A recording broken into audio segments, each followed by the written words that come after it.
Olá, essa é a terceira edição do podcast Ceará 2050, Juntos Pensando o Futuro. O tema de hoje é transição energética. O Ceará 2050 é uma plataforma colaborativa que pensa o Ceará para os próximos 30 anos. E para discutir esse tema da transição energética, tem dois convidados aqui.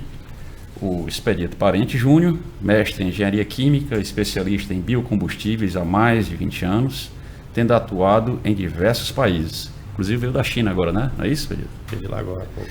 É atualmente diretor de infraestrutura da ADESE e pesquisador doutorando no Departamento de Engenharia Química da UFC, tendo publicado mais de uma dezena de artigos científicos em periódicos internacionais com mais de 60 coautores. É membro da Rede Brasileira de Tecnologia de Biodiesel e da Câmara de Fortalecimento das Bases Tecnológicas do Programa Nacional de H2, ambos coordenados pelo Ministério da Ciência e Tecnologia.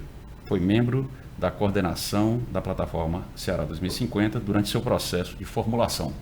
Correto? É Exatamente. Isso mesmo? Gostaria de saudar você, Demetrio. Obrigado pelo convite. Saudar também aqui meu companheiro de podcast, Dr. Jurandir Picanço. Prazer estar aqui conversando com vocês. E temos aqui o Dr. Jurandir Picanço Júnior, engenheiro mecânico, eletricista, consultor de energia da Federação das Indústrias do Estado do Ceará, FIEC, membro da Academia Cearense de Engenharia, a ACE. Foi presidente da Companhia Energética do Ceará, COELCE, secretário da Ciência e Tecnologia do Ceará, conselheiro de administração da CHESF, presidente da Agência Reguladora do Ceará, a ARCE, professor do curso de Engenharia Elétrica da UFC e presidente da Câmara Setorial de Energias Renováveis do Ceará. Essa experiência da FIEC que o senhor está trazendo para cá agora está a pleno vapor, não é isso, Jurandir? Eu estou na FIEC já há algum tempo e agora muito envolvido com a transição energética, que é o nosso tema aqui. O troféu Sim Energia Ceará, que homenageia personalidades do setor de energia no Ceará, foi nomeado de Jurandir Picanço. Com 57 anos de atuação no setor de energia, em diversas atividades exercidas, esteve ligado às energias renováveis, sendo um dos responsáveis pelas primeiras iniciativas de desenvolvimento das energias eólica e solar, e agora de hidrogênio verde no Ceará. Em pesquisa do Grupo Mídia, foi contemplado com o troféu 100 mais influentes da energia 2022. E a primeira pergunta que eu queria fazer é justamente para o Jurandir. Nessa onda de calor que o mundo vive hoje, né? Qual o percentual de responsabilidade das chamadas fontes de energia tradicionais?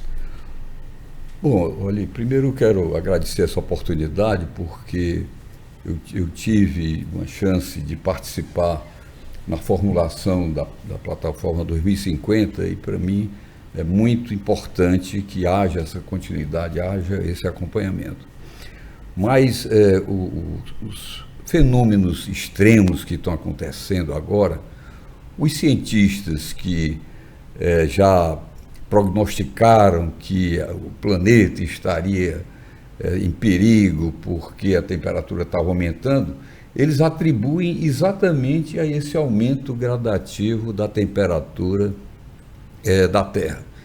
Um aumento que já aconteceu desde o início da era industrial de 1 grau centígrado, já foi suficiente para agravar esses fenômenos extremos, que realmente está acontecendo com muita frequência. Agora nós estamos vivendo enchente no sul e seca na Amazônia, a seca da Amazônia é um fenômeno assim, raríssimo, né, que a geração atual nunca presenciou, e nos outros países, temperaturas extremas, e essa já é uma explicação de que é um fenômeno a partir disso aí.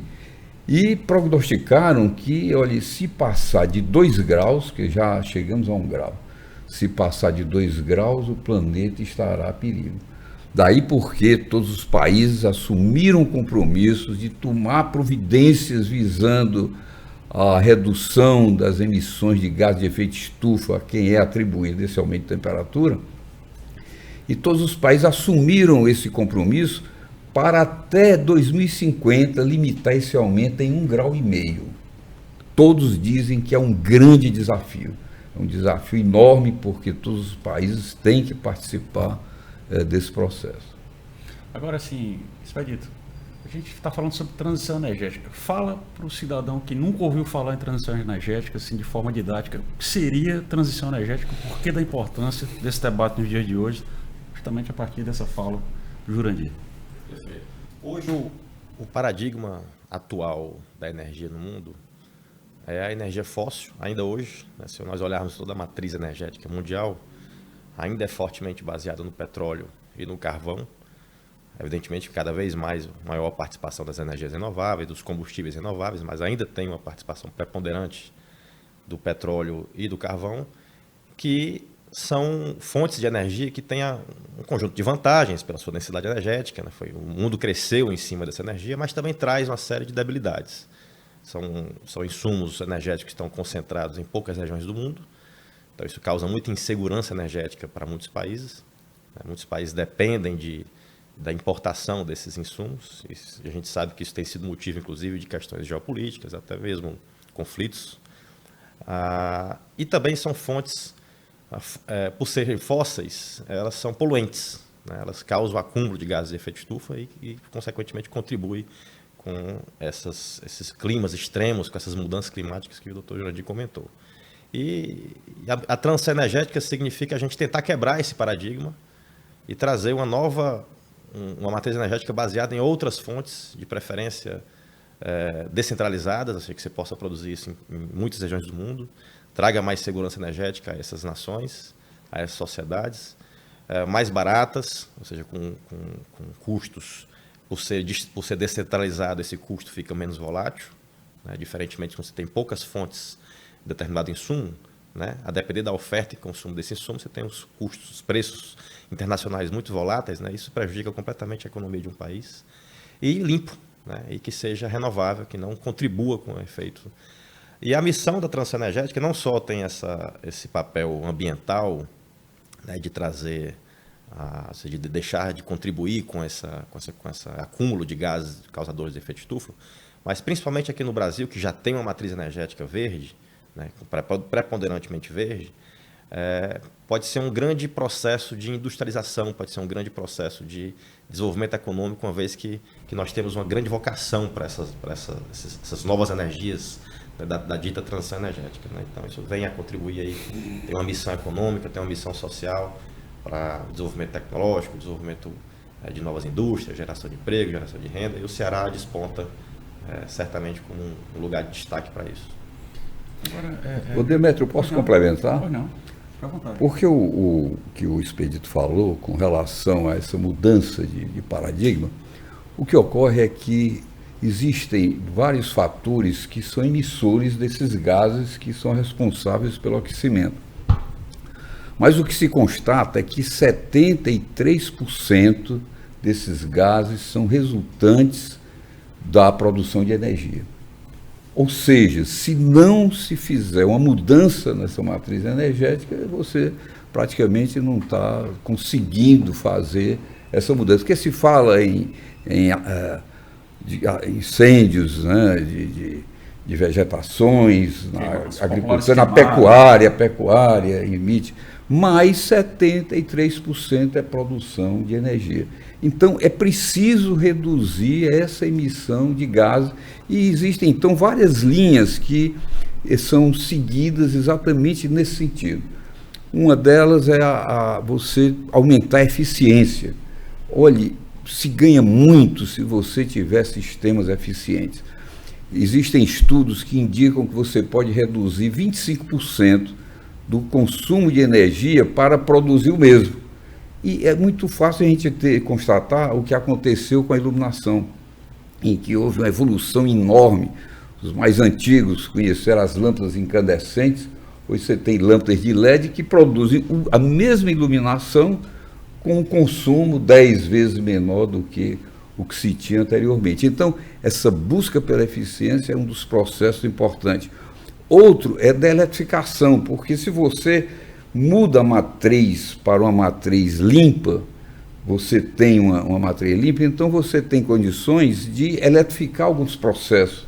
E o mais característico disso qual é? É da mobilidade. Você tem hoje os carros elétricos avançando, você está substituindo combustível fóssil por eletricidade, só que essa eletricidade terá que ser renovável, não pode ser você consumir eletricidade produzida por carvão ou por gás ou por combustível fóssil. fóssil para abastecer as baterias. Então, o que é que se define como mais importante? É você produzir energias renováveis para substituir aquela produção de energia que já ocorre naturalmente e para esse processo de eletrificação, em que, inclusive na área doméstica, o futuro serão fogões elétricos substituindo fogões a gás, entende? Então, esse é um processo que vai acontecer. Mas o que é importante, é porque eu quero chegar num ponto de muito interesse aqui para o Ceará, é que alguns dos processos não podem ser, digamos, transformados recebendo diretamente a energia renovável. Aí se buscou um elemento que pudesse facilitar esse processo. Aí se encontrou o hidrogênio. Então, se esse hidrogênio for produzido por energia renovável, então você poderá converter vários processos industriais que hoje usam carvão, que usam combustíveis fósseis, substituindo pelo hidrogênio. E o Ceará, que está dentro da região Nordeste, tem as melhores condições para a produção do hidrogênio verde. Então, isso é o que está surgindo aqui como sendo uma grande oportunidade para o Ceará, dentro desse contexto da transição energética.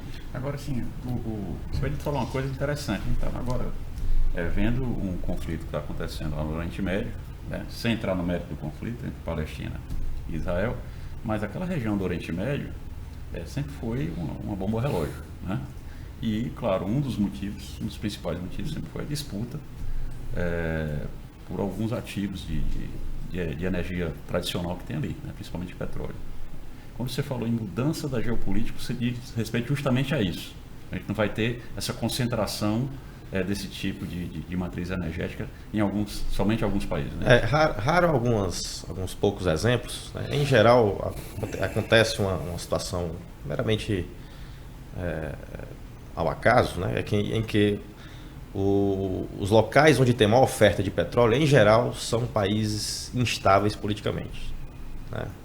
E isso realmente, é claro, as razões para as guerras muitas vezes têm questões outras, né? Culturais, étnicas, históricas, mas são financiadas pela energia. Né? Sem energia não se combate. Né?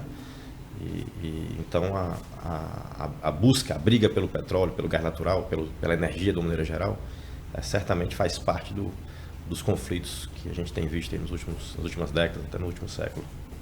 Agora, Jurandir, qual o tamanho do Ceará, tá certo? Quando a gente fala de energia renovável, já dá para mensurar isso? Não, o Ceará, ele inclusive recentemente desenvolveu um atlas eólico e solar e dimensionou o seu potencial. É um potencial gigantesco de energia eólica, de energia solar fotovoltaica, mas isso não é uma característica do Ceará, é uma característica da região Nordeste. Todos os estados do Nordeste têm realmente esse grande potencial. A oportunidade que surgiu para o Ceará em relação ao hidrogênio verde é porque, além de estar no Nordeste, em que todos os estados têm mais ou menos as mesmas condições, ele tem o complexo do PECEM, que é uma estrutura que está pronta para desenvolver esse mercado, com a zona de processamento de exportação, com a área industrial que poderá ser consumidora desse hidrogênio e com um porto que, com pequenas adaptações, já está pronto para atender esse mercado de exportação. Então, isso foi que trouxe para o Ceará toda essa atenção. Mas o mais importante, eu repito, é o potencial de energia solar e eólica do Nordeste. Nós temos essa combinação dessas duas formas de energia que transforma essa região como aquela que pode produzir o hidrogênio verde de menor custo no mundo, e isso comprovado por diversos estudos internacionais.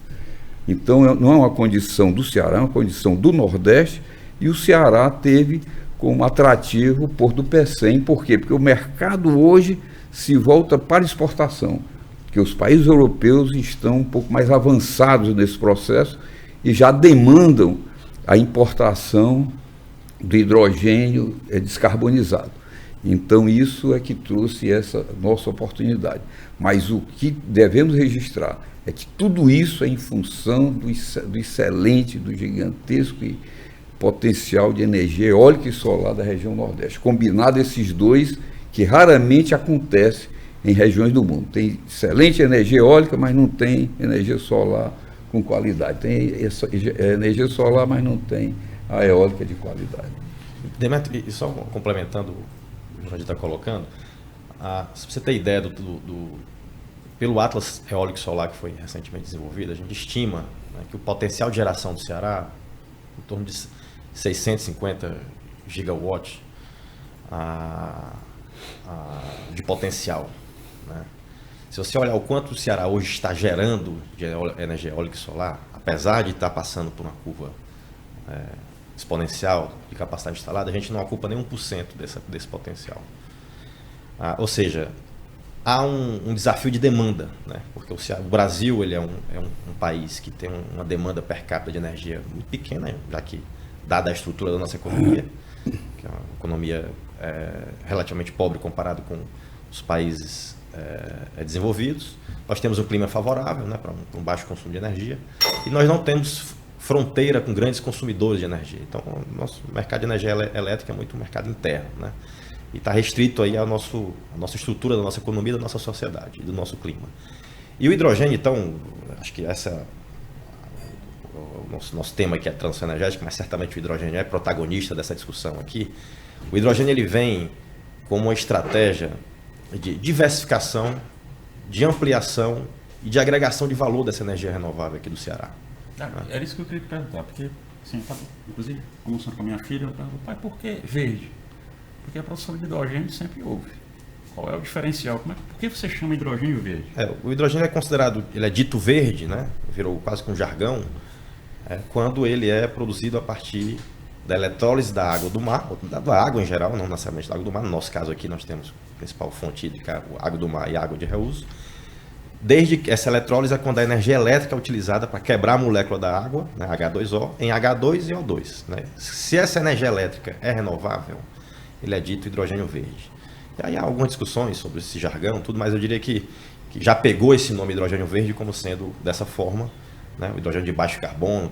Estão querendo trazer um certo tecnicismo aí a essa discussão, mas hidrogênio verde, de uma maneira geral, é aquele hidrogênio produzido a partir da água, por um processo que usa eletricidade, onde essa eletricidade é renovável.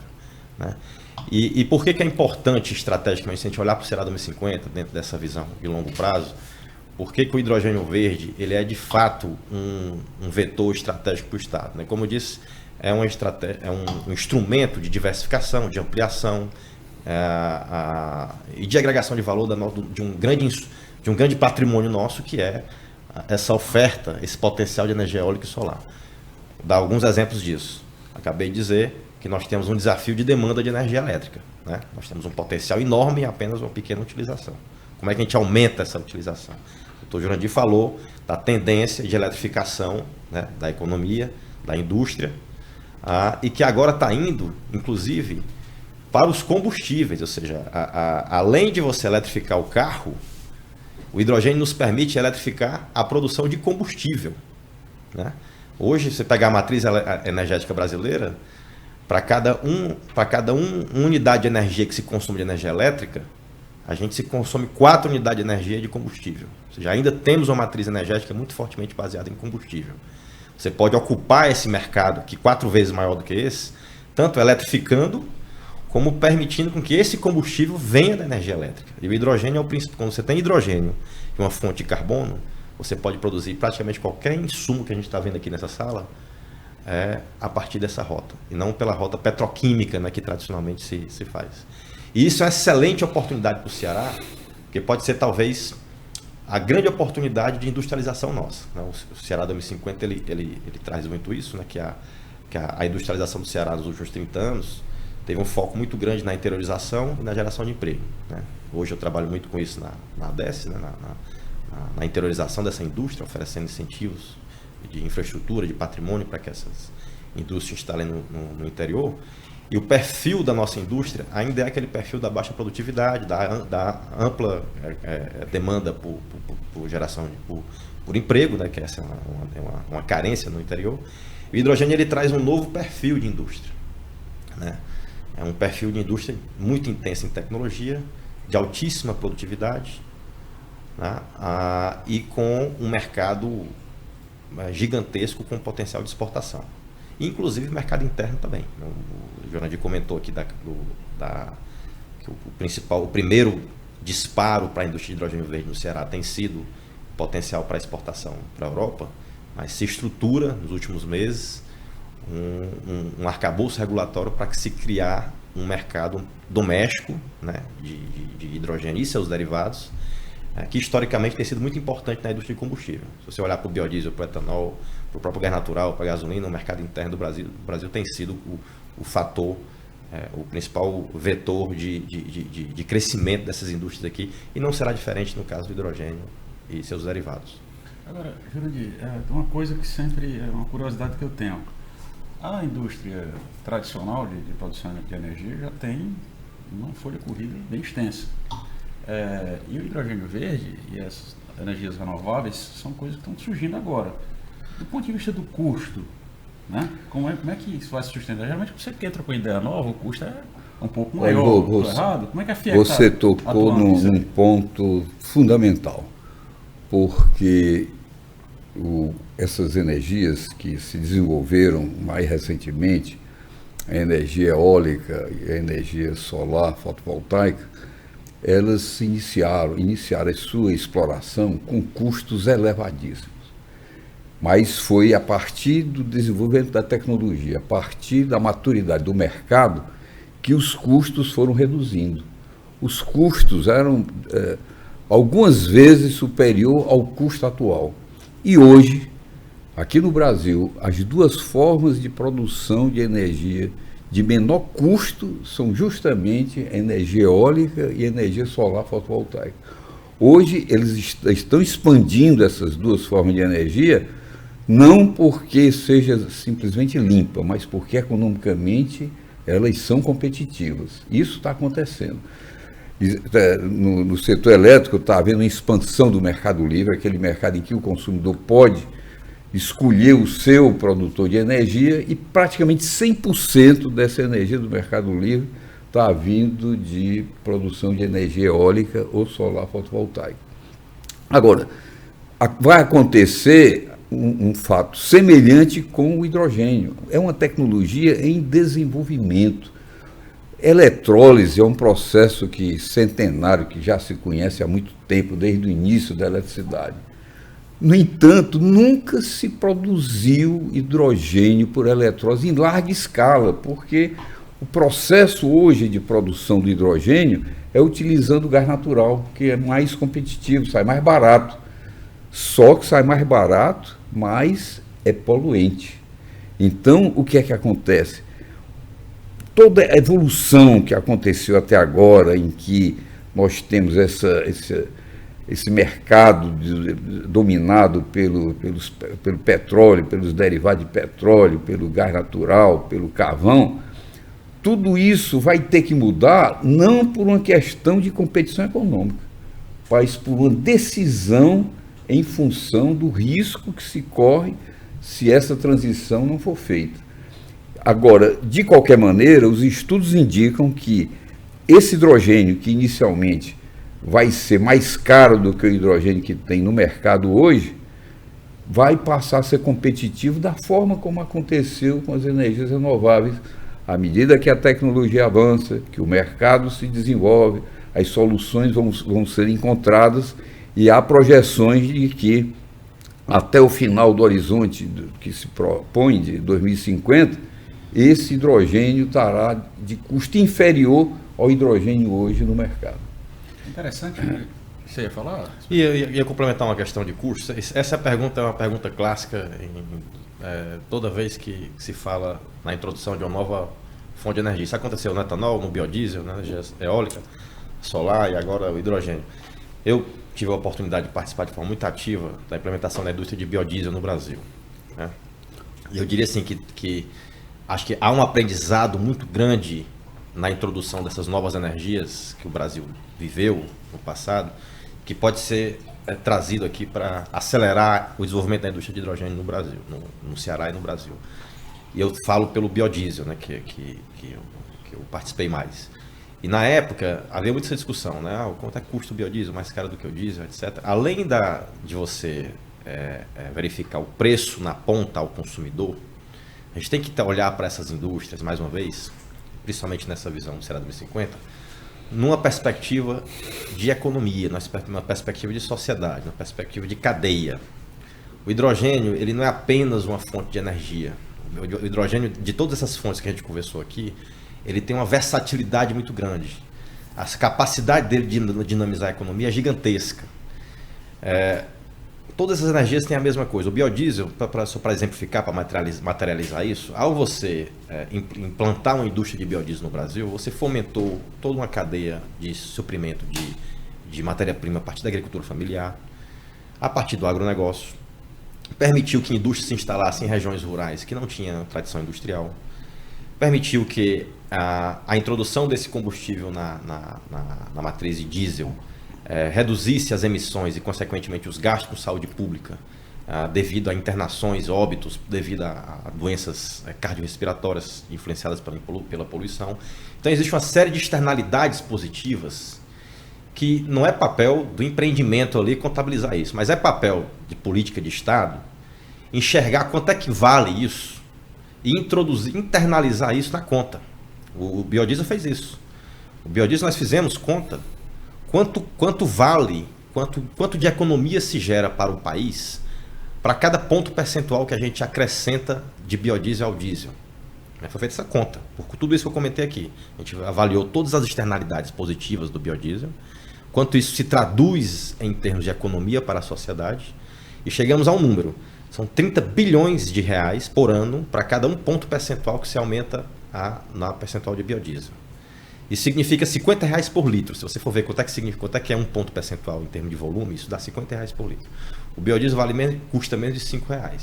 Só que ele vale mais de R$50 nessa visão de Estado.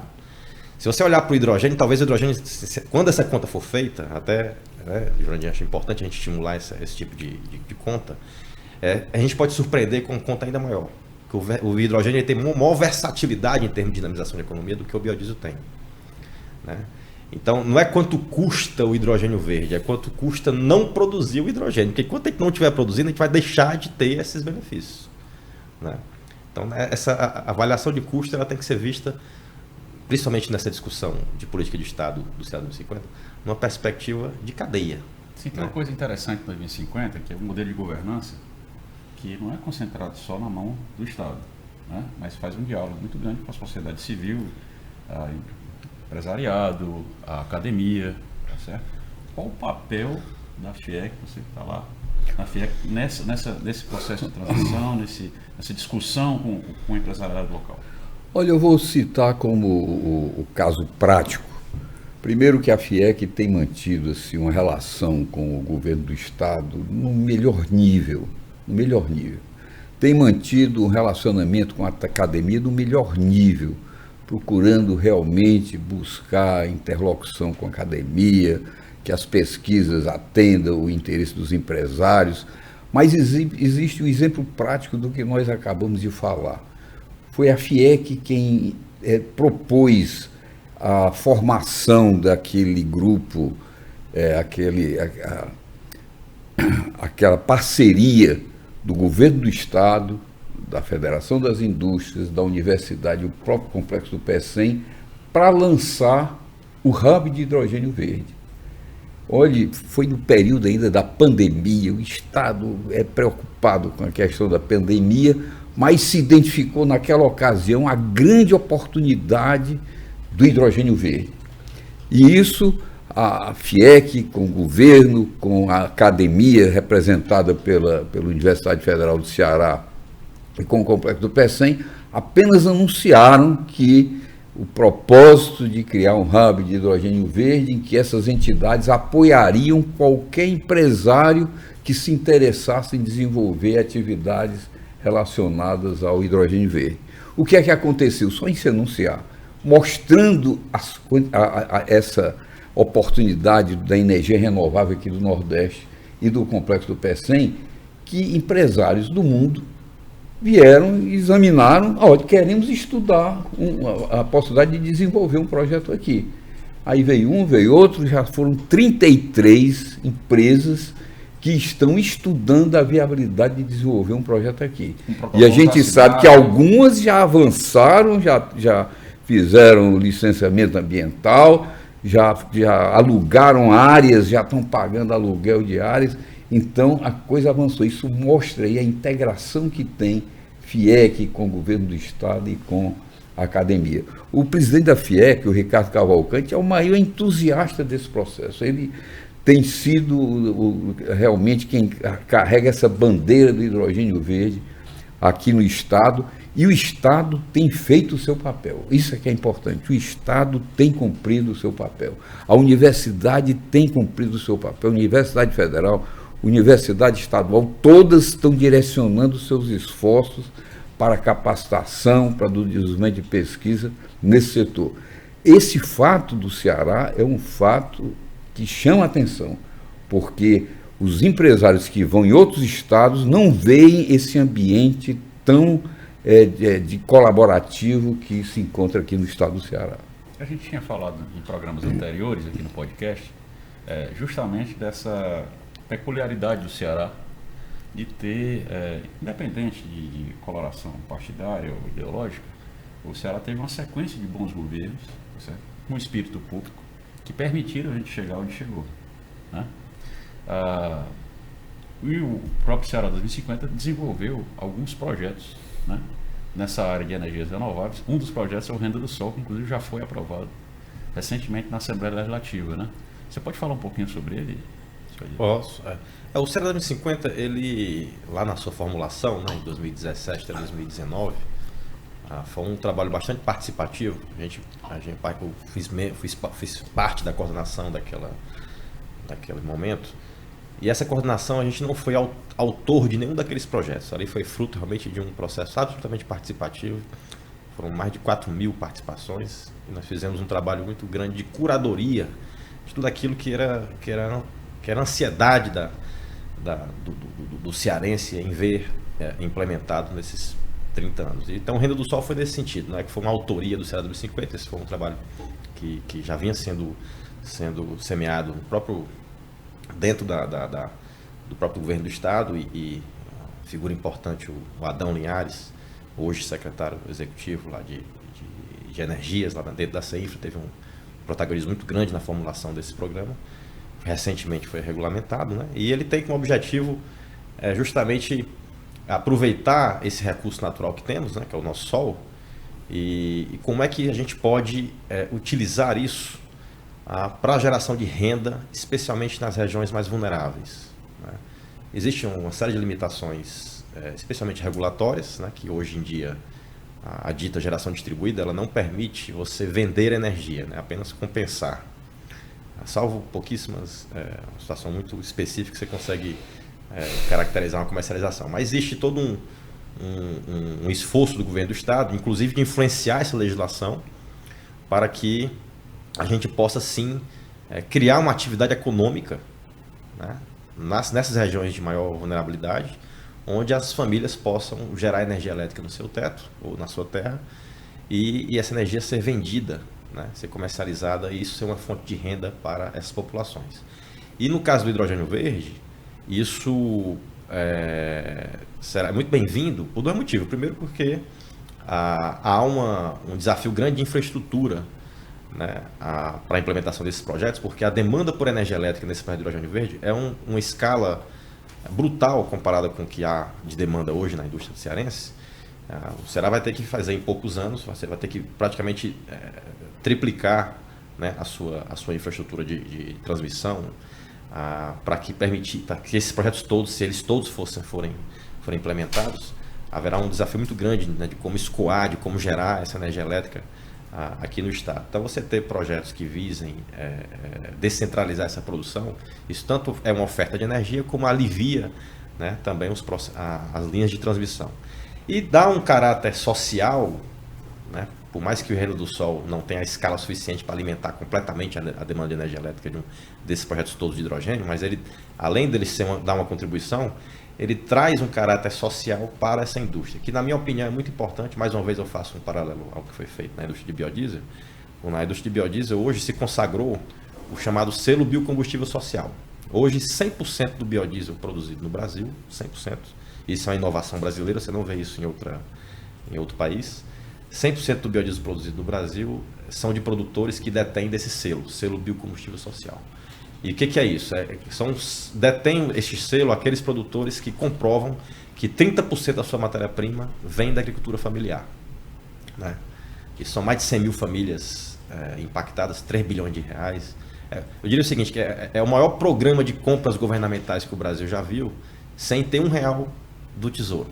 É tudo privado. Mas é governamental por quê? Porque o governo exige, né? Exige que tenha esse selo combustível social para você fazer parte do jogo, fazer parte da festa, né? Para você participar do setor de biodiesel, tem que ter esse selo combustível social. E isso, o que no começo lá do programa parecia ser um encargo para o industrial, hoje, se você conhece toda essa indústria, se você perguntar para qualquer produtor de biodiesel no Brasil se ele é a favor do selo, todos eles unanimemente vão dizer que sim.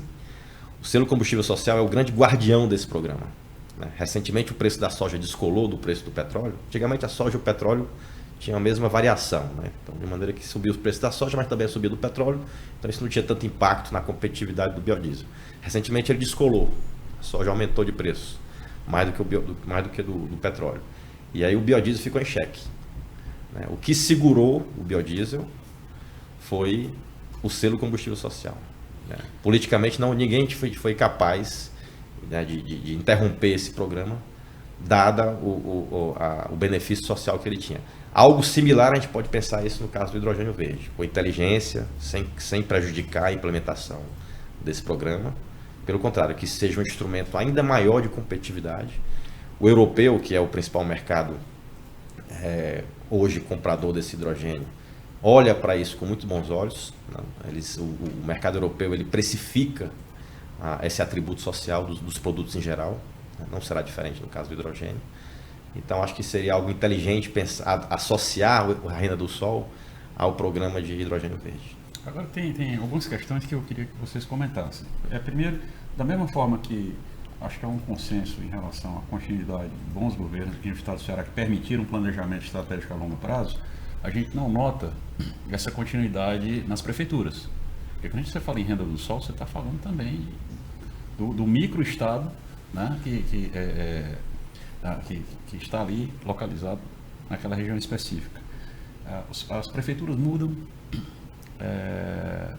às vezes as prefeituras sequer têm uma secretaria que trate diretamente desse tipo de temática energética ou mesmo de meio ambiente, de forma geral. Como é que a gente vai garantir a continuidade desses programas dentro desse universo que muda constantemente de acordo com a política eleitoral, né? E outra coisa que também me chama a atenção, a gente tem mão de obra qualificada para operar essas novas tecnologias, esse novo maquinário que vai, vamos dizer assim, que vai ganhar essa capilaridade do interior do estado, principalmente? Olha, esse cuidado está se tendo, sabe? Porque as diversas instituições aqui de ensino estão cuidando de capacitação.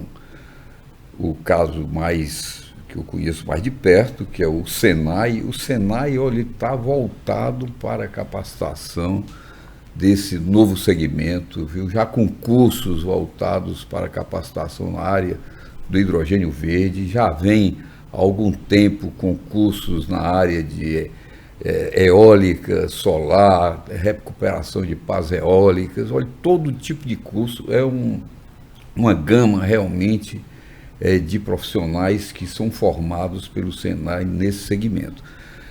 E eu sei também que o Instituto Federal, a Universidade Federal, a Universidade Estadual, todas elas estão atentas para formar, para capacitação de pessoal, porque realmente vai ser uma demanda muito grande. O que eu quero pontuar que quando a gente fala do hidrogênio verde, o principal que vai acontecer é a expansão da energia renovável, porque a demanda de energia para a produção de hidrogênio verde é gigantesca. Esse primeiro projeto que está mais avançado aqui vai demandar 2 gigawatts para eletrolisador. Isso representa um pouco mais de 4 gigawatts de usinas para atender esse projeto. Todas as usinas do Ceará de energia renovável não somam 4 gigawatts. Então você vê como essa demanda vai ser gigantesca. Então você vai ter uma expansão muito grande dessa geração de energia renovável, que é o fator principal que vai ampliar, digamos, a atividade econômica aqui do estado, aqui da região Nordeste. E na produção do hidrogênio, nessa cadeia do hidrogênio, a preocupação não está apenas na produção do hidrogênio. O hidrogênio, ele vai permitir a descarbonização de diversos setores. E aí é que vem a oportunidade do Brasil. A oportunidade do Brasil de, ao invés de ser um simples exportador de hidrogênio verde, exportar o produto verde. Você tem aqui, já no estado do Ceará, um exemplo concreto disso aí. A empresa siderúrgica ArcelorMittal comprou a Companhia Siderúrgica do Pecém com o objetivo de, no futuro, transformar o processo de produção, que hoje é a carvão, para um processo de produção a hidrogênio verde. Então, isso aí você estará produzindo o aço verde. É o aço que vai ser o aço dominante do mercado. Porque hoje os países europeus já colocaram barreiras para importar produtos em função do seu conteúdo de carbono. Ou seja, no futuro vai ter uma limitação. Olha, mais carbono do que isso nós não podemos importar. Então a oportunidade do Brasil, que vai produzir o hidrogênio de menor custo, é produzir esses produtos verdes. É uma oportunidade muito maior do que a simples exportação. E o exemplo mais concreto disso é na área de fertilizantes. O Brasil importa praticamente todo o seu fertilizante nitrogenado, que é um fertilizante produzido com hidrogênio que é produzido a partir do gás natural, ou seja, é um hidrogênio poluente. E esse fertilizante poderá ser produzido aqui com o hidrogênio verde. Nós teremos o fertilizante verde. E essa é uma oportunidade que o Brasil não pode perder. Agora, evidentemente que depende mais de políticas federais do que políticas estaduais. O Estado sozinho não pode definir isso, não pode exigir que a nossa indústria, por exemplo, nós temos aqui indústria que utiliza o hidrogênio, uma coisa bem simples, que é a margarina. A margarina é produzida com gordura hidrogenada. Esse hidrogênio, hoje é o hidrogênio que tem no mercado, que vem do gás natural. E ele poderia exigir, olha, aqui no Ceará só se produz com o hidrogênio verde. O hidrogênio verde hoje é mais caro do que o gás natural. A margarina ia deixar de ser competitiva. Porque apesar de que todo mundo está atento, todos estão atentos para essa questão ambiental, na hora o que pesa é o preço. A decisão econômica é o que predomina. Você chega no posto de combustível, você tem o álcool, que é um combustível limpo, e você tem a gasolina. Aí você faz o cálculo, 70% e tudo, aí coloca a gasolina, sabendo que você estaria contribuindo com a natureza se optasse pelo álcool. Então ninguém vai comprar margarina porque é feito com hidrogênio verde, vai comprar pelo preço.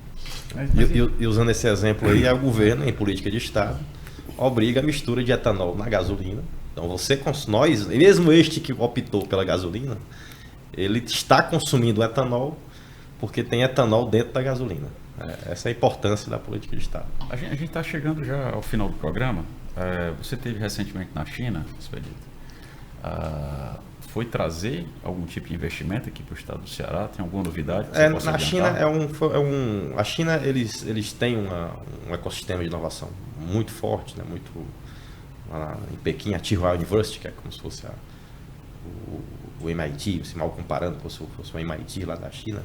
Eles desenvolveram uma tecnologia para a produção de biodiesel que ela é inovadora, um processo enzimático. Né? E como eu conheço bem esse mercado aqui no Brasil, estão pedindo ajuda para penetrar com essa tecnologia aqui no Brasil. Isso traz uma série de vantagens, inclusive com um possível impacto aqui, até mesmo aqui para o Ceará, porque nós temos aqui no Ceará uma planta de biodiesel parada, né, lá em Quixadá, e uma das dificuldades da retomada dessa planta é justamente a oferta de matéria-prima, já que a gente não é um grande produtor de commodity aqui no Ceará, comparado com a Bahia, com o Goiás, Mato Grosso, Rio Grande do Sul, que são grandes produtores de soja e de carne bovina. A gente não tem essa característica, então essa operação para a produção de biodiesel aqui no Brasil, aqui no Ceará, ela tanto exigirá uma boa cadeia logística. Eu acho que quando vier a Transnordestina, quando chegar até o Porto Pecém, isso vai trazer uma competitividade para essa operação aqui, e principalmente uma tecnologia que seja tolerante quanto a diversas qualidades de matérias-primas que possam existir, possam ter oferta para a produção de biodiesel. E essa tecnologia tem essa característica, por ser enzimática, ela pode trabalhar com diversas matérias-primas, né? Ao contrário da rota tradicional. Jurandir, você falou aí justamente desse costume que a gente tem, mesmo tendo a opção do álcool, de colocar gasolina, né? Existe dentro do empresariado uma tendência se consolidando, né?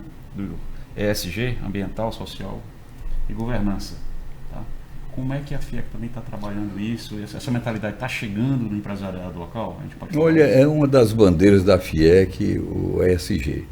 E isso desenvolveu já um processo de que várias empresas aqui já conseguiram selo ESG, tem promovido isso, empresas de diversos segmentos, todas elas se adaptando. E isso é muito importante, porque essa questão que nós estamos falando da transição energética tem tudo a ver com ESG. A gente já vê empresas que anunciam que a sua energia é renovável, porque isso dá valor ao seu produto, entende? E a FIEC tem sido realmente patrocinadora aqui no Estado do desenvolvimento, da ampliação, junto ao empresariado, dessa mentalidade ESG. Eu acho que tem sido um processo bem sucedido e todo mês são anunciadas novas empresas que aderem ao ESG, ganhando um selo que é concedido pela FIEC. Certificação. Uma certificação. Bom, está chegando ao final do programa. Tá certo? Esse é o podcast número 3 do Ceará 2050, juntos, pensando no futuro. A gente bateu um papo aqui com o Expedito Parente Júnior, tá certo? E com o Jurandir Picanço, sobre transição energética. E eu queria deixar aqui um último minuto para a palavra de vocês. Expedito, quer falar alguma coisa? Eu queria dizer, a transição energética realmente é uma grande oportunidade para o Ceará. Acho que a gente não tem que ter... Você falou em China agora há pouco, o chinês ele não tem vergonha de pensar grande. Né? Acho que essa é um pouco a pretensão do Ceará 2050, é a gente realmente pensar de forma ousada. Há 20 anos atrás, quando se falava em hidrogênio, eu vi isso, testemunhei isso, era ridicularizado falar que o hidrogênio um dia pudesse ser uma forma de energia. E hoje todo mundo fala em hidrogênio. Né? O barateamento da energia eólica e solar disparou uma corrida pelo hidrogênio verde. O barateamento do hidrogênio verde vai disparar a corrida para uma série de outras cadeias. Eu acho que é uma grande oportunidade para o Ceará, certo? Não só essas indústrias mais próximas, como foi dito aqui, do aço verde, dos nitrogenados, etc. O hidrogênio ele pode ser um elemento, uma peça que está faltando, o grande processo de industrialização do estado do Ceará, onde eu incluiria ali tudo que a gente está vendo aqui nessa sala, de alguma forma tem uma participação do petróleo, né? Seja diretamente no produto em si, nos plásticos, nas tintas, etc., como também no processo produtivo do vidro, de tudo que dá energia que está aqui. E tudo isso pode ser parcialmente substituído por uma cadeia de hidrogênio verde. Pensando no longo prazo, pensando de forma grande, praticamente tudo que a gente está vendo aqui nessa sala, ela poderá ter o hidrogênio como insumo e ser produzido aqui internamente dentro do estado. Eu não tenho medo em dizer isso, que isso, numa visão de longo prazo, e trago um outro elemento também. o hidrogênio, o hidrogênio verde demanda água. E o advento da indústria de hidrogênio verde irá baratear também os processos de dessalinização, né? Então imagina o Ceará com a oferta dessa indústria, com a energia limpa e com água barata, né? Aí o Ceará não desponta, de fato. Suas considerações finais? Ô Demetrio, olha, eu fiquei muito satisfeito de participar desse seu programa aqui, viu? Desse seu podcast, porque nós tivemos a oportunidade de externar aquilo que realmente nós achamos importante dentro desse cenário da transição energética, e espero que isso seja de agrado daqueles espectadores que assistirão esse podcast. Bom, esse foi o episódio número 3 do podcast Ceará 2050, Pensando no Futuro. Um grande abraço e até a próxima.